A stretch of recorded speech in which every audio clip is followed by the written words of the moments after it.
Las moléculas biológicas van a sufrir una serie de transformaciones o modificaciones y las iremos estudiando posteriormente en el metabolismo, pero es importante que conozcamos cómo sería la oxidación o la reducción de una molécula biológica. Estas reacciones de oxidación-reducción que van a transformar las moléculas biológicas en realidad van a seguir las mismas características de cualquier reacción de oxidación-reducción también de moléculas inorgánicas.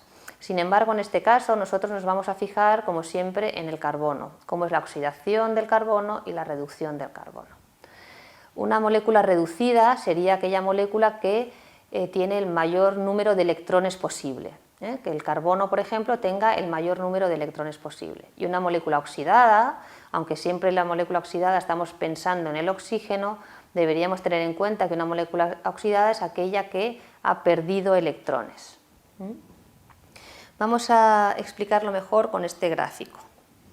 Un carbono muy reducido sería, por ejemplo, un grupo metilo. Tiene 3 hidrógenos unidos al carbono. Y nos olvidamos del grupo R, porque estamos hablando de grupos funcionales. Es decir, de todos los posibles electrones que tiene el carbono, los tiene todos unidos al hidrógeno. Como el hidrógeno y el carbono hemos dicho que son átomos apolares, que no tienen electronegatividad, es decir, ninguno de los dos va a secuestrar el electrón que comparte, decimos que el carbono tiene todos sus electrones cercanos. Es más fácil decir que el carbono tiene mayor número de hidrógenos, porque nosotros los observamos aquí, que mayor número de electrones. Como un electrón es igual a un hidrógeno, nosotros para saber si una molécula está reducida, en lugar de buscar sus electrones, buscamos los hidrógenos. De manera que decimos, ¿cómo es este grupo metilo? Pues el carbono tiene 3 hidrógenos, tiene muchos electrones. Si nos fijamos ahora en el hidroxilo, vemos que el carbono tiene 2 hidrógenos, 1 y 2. Sin embargo, al estar ahora unido el carbono a este grupo hidroxilo, el electrón que tendría que tener aquí el carbono va a estar más próximo al oxígeno al ser un átomo electronegativo. Si lo dibujamos aquí al lado, vemos que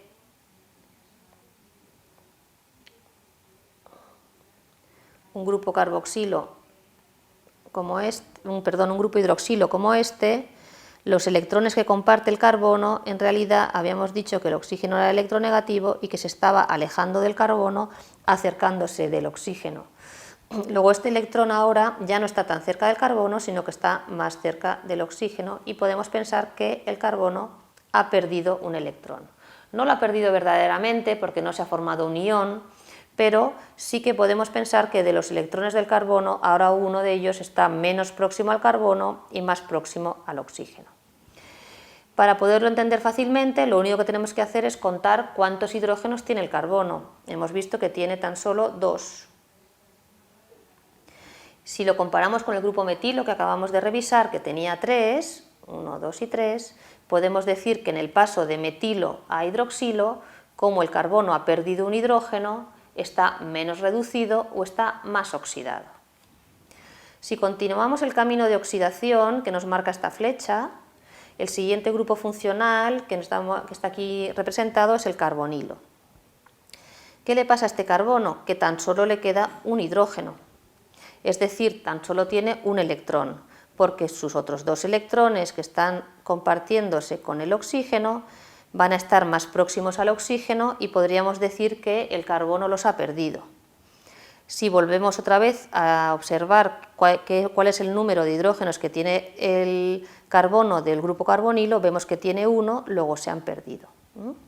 Es decir, que nosotros podríamos decir que el metilo tiene 3 hidrógenos, el hidroxilo tiene tan solo 2 hidrógenos, ya ha perdido 1, luego se está oxidando, el carbonilo ya solo le queda al carbono un hidrógeno.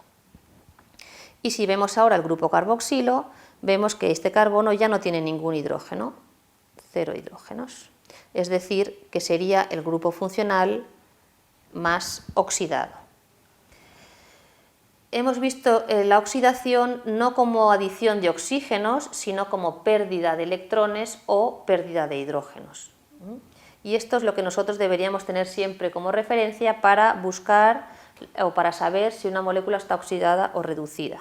Porque si nos fijáramos en el oxígeno, veríamos que entre el hidroxilo y el carbonilo, los dos carbonos tienen solo una molécula de oxígeno y no sabríamos decir cuál está más oxidada que otra.